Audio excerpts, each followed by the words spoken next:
వీక్షకులకు స్వాగతం, నమస్కారం. క్వాజ్ దొంగ కాకాని గోవర్ధన్ రెడ్డి మాజీ మంత్రి, జగన్మోహన్ రెడ్డి దండుపాలెం బ్యాచ్లో ముఠా సభ్యుడు. ఆ ముఠా సభ్యుడైన గోవర్ధన్ రెడ్డి కూడా చంద్రబాబు నీకు పరిపాలన చేతకపోతే దిగిపో, వేరే వాళ్ళకి అప్పచెప్పు అంటున్నాడు. మీకు పరిపాలన చేత కాలేదని, మీరు రాష్ట్రాన్ని లూటీ చేశారని, జగన్ రెడ్డి దుర్మార్గుడనే ప్రజలు దింపేసి ఇంటికి పంపించారు మిమ్మల్ని. నువ్వు మళ్ళీ వాడు వచ్చి చంద్రబాబు పరిపాలన చేత కాదంటే ఎలా నవ్వాలో దేంతో నవ్వాలో కూడా తెలియని పరిస్థితి. పెంతలైని ఇచ్చింది మీ ముఠా నాయకురాలు. ఆ అరవ కామాక్షమ్మ గంజాయి అమ్మటానికి వెనకాల ఉన్నది మీరు. కామాక్షమ్మతో గంజాయి అమ్మించి వ్యాపారం చేసి లబ్ధి పొందింది కూడా మీరే. ఆ కామాక్షమ్మ చేత పెంతలైన పంపించింది కూడా మీ ముఠానే. ఇవాళ నువ్వు వచ్చి మసిపూసి మారేడుకాయ చేసే ప్రయత్నం చేస్తే నమ్మటానికి నెల్లూరు ప్రజలే కాదు, రాష్ట్ర ప్రజలు కూడా సిద్ధంగా లేరు. కాకాని గోవర్ధన్ రెడ్డి ఈ కాకాని గోవర్ధన్ రెడ్డి వ్యవహారం మీద, వైఎస్ఆర్ కాంగ్రెస్ పార్టీ గంజాయి వ్యాపారం మీద విశ్లేషించడానికి మనతో పాటు ఉన్నారు సీనియర్ జర్నలిస్ట్ దుర్గా కుమార్ గారు. వారిని అడిగి మరిన్నో విశేషాలు తెలుసుకుందాం. సార్ నమస్తే. నమస్కారం బ్రహ్మ గారు, మన వీక్షకులకు. 2019 నుంచి 2024 మధ్యలో జగన్మోహన్ రెడ్డి పరిపాలనలో జగన్మోహన్ రెడ్డి మంత్రివర్గం సభ్యులు కొంతమంది రాష్ట్రంలో గంజాయి ఎలా పండించి అమ్మించారో మనం చూసాం. మాదక ద్రవ్యాలు వ్యాపారం చేసి యువతను ఎలా సర్వనాశనం చేశారో చూసాం. అట్లాగే ఊరికి ఒక ఏజెంట్ని పెట్టుకుని వాళ్ళ ద్వారా గంజాయి అమ్మిస్తూ ఈ మాజీ మంత్రులు, ఎమ్మెల్యేలు ఎంతెంత దండుకున్నారో మనం చూసాం. నెల్లూరులో ఇటీవల పట్టుపడ్డ కామాక్షమ్మ కూడా గంజాయి వ్యాపారం చేస్తూ దొరికినావిడే. పైగా రౌడీ అంట ఆమె. కబ్జాలు చేయటం, ఆక్రమించుకోవటం, చిన్న చిన్న పిల్లల్ని చేరవేసి గంజాయికి బానిసలు చేసి వారి చేత చిల్లర దొంగతనాలు చేపించడం, ఇలాంటి కార్యక్రమాలు చాలా చేసింది. ఆమె చేసిన కార్యక్రమాలను ఎలుగెత్తి చూపించాడని, నిలదీశాడని చెప్పి కమ్యూనిస్ట్ నాయకుడు పెంచలేని చంపించింది.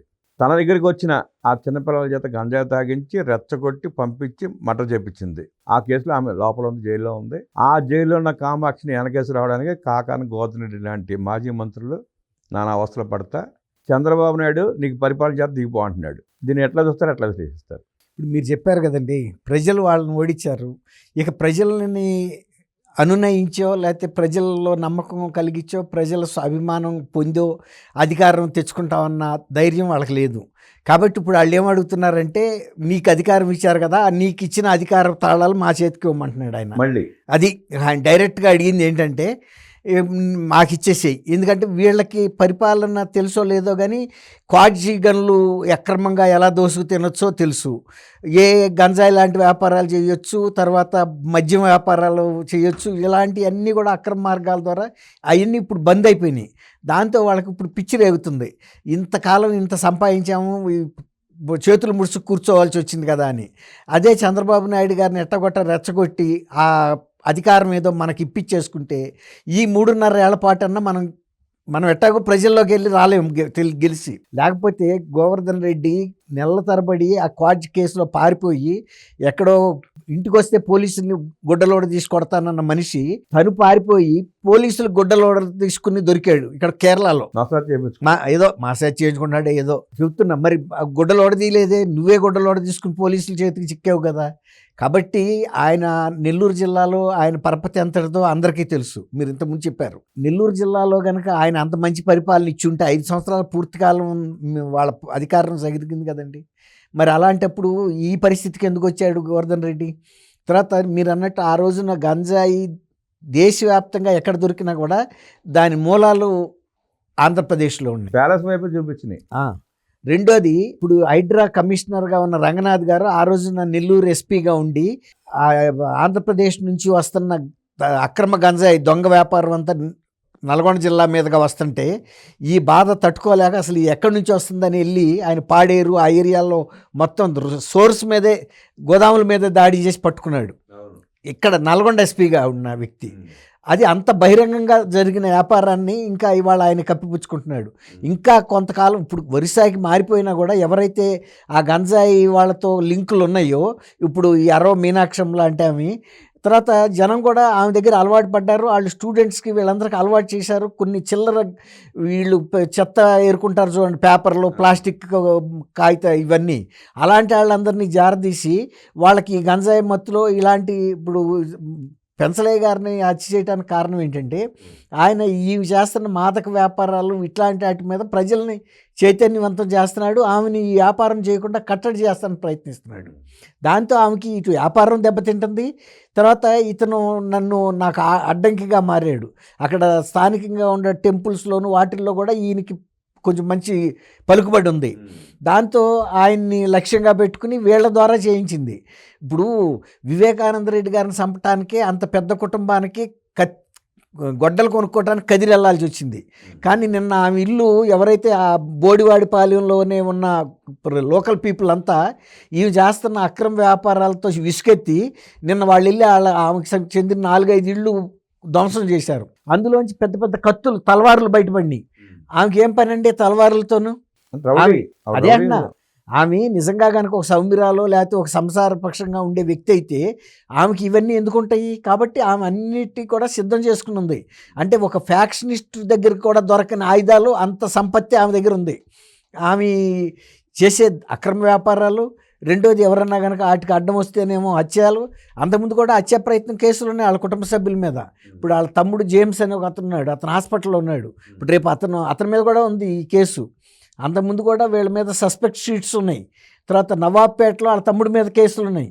ఇవాళ కొత్తగా లేవు, వీళ్ళ మీద ఆల్రెడీ రికార్డ్స్ ఉన్నాయి. అంటే కేసులు ఉన్నాయి కానీ వైఎస్ఆర్ కాంగ్రెస్ పార్టీలో కాకాల గోత్రులు లాంటి మాజీ మంత్రుల అండతో అవన్నీ అంతే కదా. అప్పుడు కేసులు ఎవరు బుక్ చేస్తారండి? అంతవరకు చేసి ఊరుకున్నారు. ఇప్పుడు ఈ హత్య కనుక చేయకపోతే కూడా ఇంత తీవ్రత వచ్చేది కాదు స్థానికంగా ప్రజల్లో కూడా. ఇప్పుడైతే ఈ స్థాయి అన్ని దాటి ఈ అక్రమ వ్యాపారాలు, మద్యం, మాదక ద్రవ్యాలు, ఇప్పుడు హత్యా రాజకీయాల్లో కూడా ఇంకా పెరిగేటప్పటికి జనమే తట్టుకోలేపారు. అసలు ఇంకోటి చెబుతున్నారు వాళ్ళు, అసలు వాళ్ళని ఈ కాలనీలోకి మేము రానివ్వము. ఎందుకంటే ఈ కాలనీ పిల్లలందరినీ చెడగొడుతున్నారు ఈ మాదక ద్రవ్యాలకు అలవాటు చేసి. ఇప్పుడు కొందరేమో కాగితాలు ఏరుకునే వాళ్ళు, ఐరన్, తర్వాత రైల్వే ఆస్తులు కూడా వీళ్ళు దొంగతనం చేయిస్తుందంటే ఒక పథకం ప్రకారం. ఏంటి వీళ్ళకి ఈ మాదక ద్రవ్యాలు ఇచ్చిన మీదట వాళ్ళు వెళ్ళి పలానైతే ఎండరా అంటే తెచ్చేస్తారు. అక్కడేం కాపలా ఉండవు కదండి, రైల్వే ప్రాపర్టీస్ భారీ ఎత్తున ఉంటాయి యార్డుల్లో. వాళ్ళకి అసలు పట్టుకుంటే మాత్రం గట్టి శిక్ష పడుతుంది, కానీ దొరికారాక మాత్రం పట్టుకోలేరు. అట్లాంటివన్నీ కూడా ఈ కామాక్షమి చేయబట్టే కదా ఇప్పుడు స్థానికంగా ఒక్కసారిగా అంత ఉద్రిక్తత వస్తుందని ఎవరు ఊహించలా. ఎప్పుడు మన ఆంధ్రప్రదేశ్లో అటువంటి వాతావరణం కూడా లేదు. ఎప్పుడు కూడా ప్రజలు అంత ఉద్రేకపడలా. ఎందుకు? అదే కనుక యూపీలో అనుకోండి, ఇట్లాంటి పనులు చేస్తే పోలీసులే వెళ్ళి వాళ్ళ ఇళ్ళు ధ్వంసం చేస్తారు బుల్డోజర్లను పెట్టి, ఎందుకంటే వీళ్ళకు గుణపాఠం రావాలని.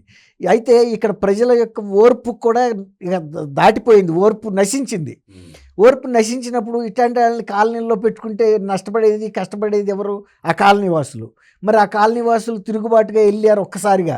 దాంతో పోలీసులు కూడా అసలు ఊహించలా. ఇప్పుడు వాళ్ళు ఈ హత్య మీద దృష్టి పెట్టారే తప్ప ఈ ఇంటి మీద కూడా ప్రజలు వెళ్తారు, పక్కనాళ్లే కదా, ఎవరో దూరం నుంచి రాళ్ళేమి.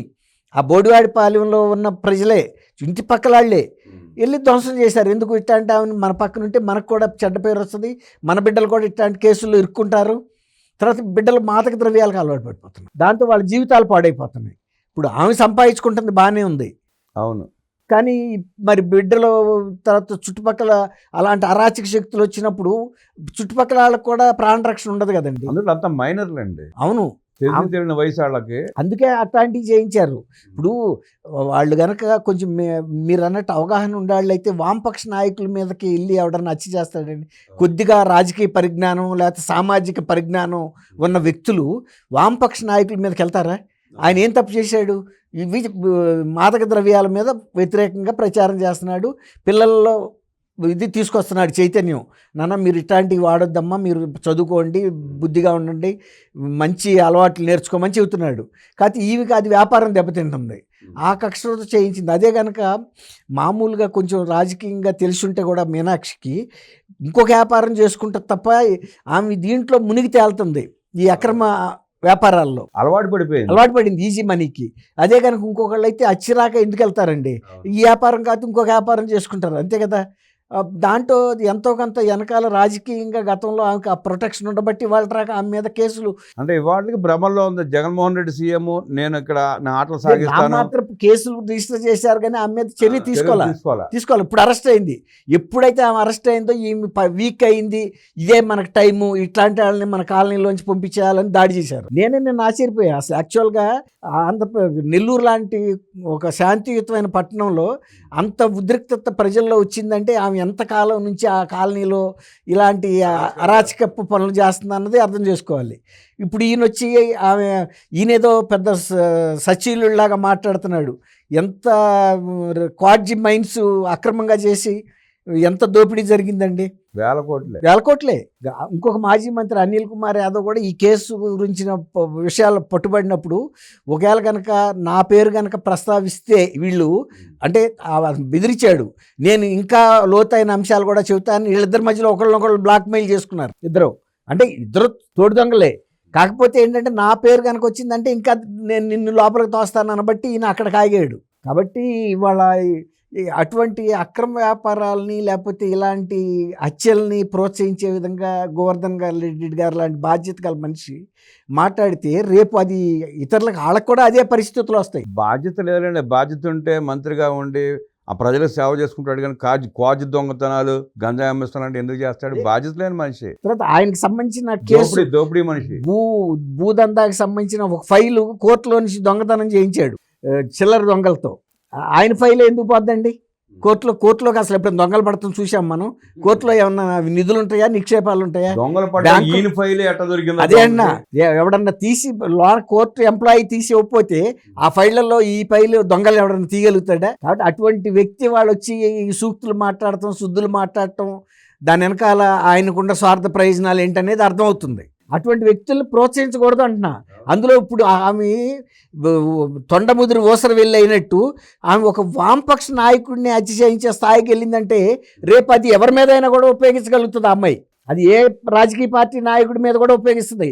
ఇప్పుడు ఈయన ఏదైతే సమర్థిస్తున్నాడో వాళ్ళు కూడా అటువంటి వాటికి బలి కావాల్సిన పరిస్థితి వస్తుంది. కాబట్టి అటువంటి వాళ్ళని ఎవరు ప్రోత్సహించవద్దు. ఆమె ఏ పార్టీ అయినా సరే. ఇప్పుడు ఆమె తొండలాగా లేదు, ఇప్పుడు ఊసర వెళ్ళి అయ్యింది. ఊసర వెళ్తే ఎవరికైనా ప్రమాదమే. ఆకాశం మీద ఉమ్మేసే ప్రయత్నం చేసిన కాకాన గోవర్ధన్ రెడ్డి తాను అరాచకాలు చేపించి గంజాయి అమ్మించి ఆ కామాక్షమ్మకి అండగా ఉండి ఇవాళ శుద్ధపోసు కబుర్లు చెప్పడం దారుణమని, కామాక్షమ్మ కేసులో కాకాని గోవర్ధన్ రెడ్డి పాత్ర కూడా ఉంది కాబట్టి అరెస్ట్ చేసి విచారించి తక్షణం అరెస్ట్ చేస్తే బాగుంటుందంటూ విశ్లేషించిన దుర్గా కుమార్ గారికి ధన్యవాదాలు తెలియజేస్తున్నా. నమస్కారం.